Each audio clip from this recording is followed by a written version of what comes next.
Hello guys, welcome back to my channel, Arvin Benedicto, and maraming salamat po sa patuloy na panonood, pagsuporta sa ating munting channel, and thank you sa 7,000 subscribers. So kumusta po kayong lahat? God bless us po.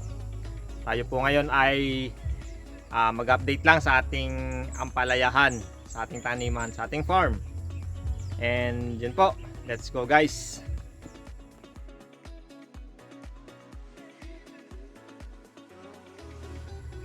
Sabi po sa Isaiah 60:22, sabi po doon, when the time is right, I the Lord will make it happen. So yun po, pasensyahan nyo na po yung ating bandilan likod, hindi pa natin naayos. Yan, mga lagayan ng sprayer, yan, mga insecticide, yan. Sobrang busy pa po natin sa farm. So yan, bali ay nasa 20 days na yung ating mga ibang ampalaya, yung naunang tanim. February 28 po yun. Tapos yun nga, dahil maraming namatay, nagkaroon tayo ng pasunod. So ito po yung mga pasunod. Siguro nasa 10 days na rin to, 10 to 15 days after transplant, yung mga pinanghulip. Tapos ito po ang ating mga ampatola, grafted na ampalaya, siguro nasa 7 days na after transplant. So yan po. Tapos mapansin nyo po ang kapal na ng damo. Yan yung ating project ngayon. Nagagamas tayo. At yan natin po muna ding dinidiligan para madaling bunutan, malambot. So yan po. Mosing mainit naman. So yan po mga grafted na ampalaya. Yan po si Mrs. Yan. Naglilibang. Kaway-kaway muna ako. Yan. So yan po, bali puntahan natin yung ating dinidiligan. Bali maglilipat na po tayo. Nire-ready na rin po natin dahil papaararuhan din natin tong gitna para at least mabungkal siya, magkaroon ng kumbaga gumanda, maalbuan para sa ampalaya na gumapang yung ugat. So yan, bali so more than 30 minutes na to, kaya atin ang papatayin yan. Atin lang, naka-gate valve siya. So sa mga bago po, lalong lalo na sa mga nagtatanim din ampalaya o gulayan, so yan po, tayo po ay nakalinya ng hose. Nandun po yung irrigation, yung main, yung makina, electric water pump.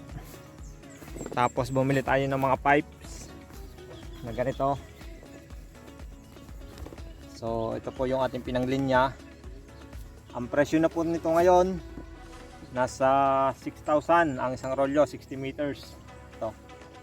Pero sulit na rin naman kasi ngayon halos magtatatlong taon na ngayong April. Okay na okay pa naman. Sabing anong binilhan ko, tayo daw magsasawa. Nampak. So yan po yung iba ating tanim. Halos hindi pa man nakaka-recover yung ating mga grafted na ampalaya. Parang low quality na ating nabili ito. So hindi gaya ng mga nauna na ating nabili. So sumubok po kasi tayo sa ibang seedling nursery. At yun, ang nangyari. So yan. Bali ay yan po yung ating perforating hose. Tapos mapansin nyo ito nakakasana. Ililipat lang natin to. So yan po, nalipat na natin. Yan, unti-unti na siyang nag-fill. Yan, wala pa masyadong tubig. Babago pa lang nalabas. So kung mapapansin nyo po, nasa gitna yung ating hose. So ang purpose po kasi yan, kasi mamaya mag-spray kami ng activator na CHE Agritech. So binabasa ko lang po talaga yung lupa. Pero pagka naman wala kaming ganong activity, siyempre dito lang sa tabihan para hindi rin masyadong umano agad yung mga damo, umibol agad. So yan po. Kaya ito, kahapon tapos na. Medyo basa na ito ngayon. Saka yung kahapon. So yan po. Yan po kagandahan sa perforating. Malawak yung area na nadidiligan agad niya. At saka preparation na rin to para sa pag-aararo. Para medyo malambot-lambot na araruhin. Hindi gaya pagka matigas yung lupa, ang hirap araruhin. So yan po. Double purpose na, dilig na rin sa patola. Yan, patola naman po ito. Tsaka dito ay meron ding ampalaya. So yan po.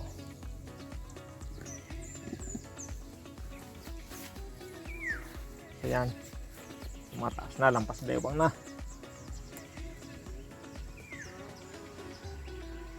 Awa ng Diyos. Kahit tag-araw, meron tayong supply ng tubig para makapagdilig. So yan po.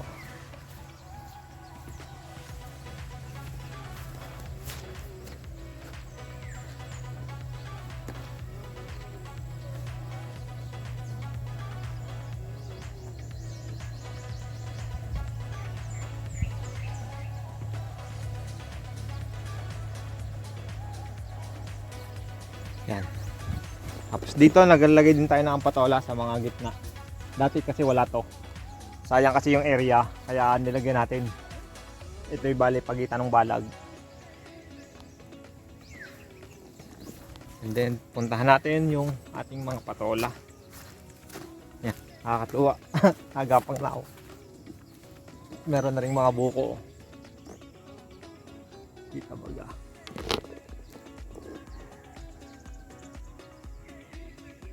Yan. Nagsisimula na silang mamunga. Siguro ay kailan ba ito tinanim? February 22. Ngayon po ay March 19. 22. 7 plus 19, 26 days. Tama ba? 26 days after transplant. Magarbo na po, malulusog, awa ng Diyos. May mga buko-buko pa lang po.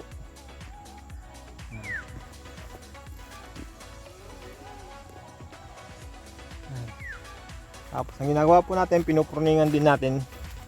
Kaya lang hindi tayo nakapagdala ng gunting. Ito, itong mga ganito side shoots atin tinatanggal. Kaya lang pag ito, medyo malutong pa, kaya pa ng kamay. Pero pagka medyo magulang na, hindi na kaya ng kamay. Medyo makunat-kunat na.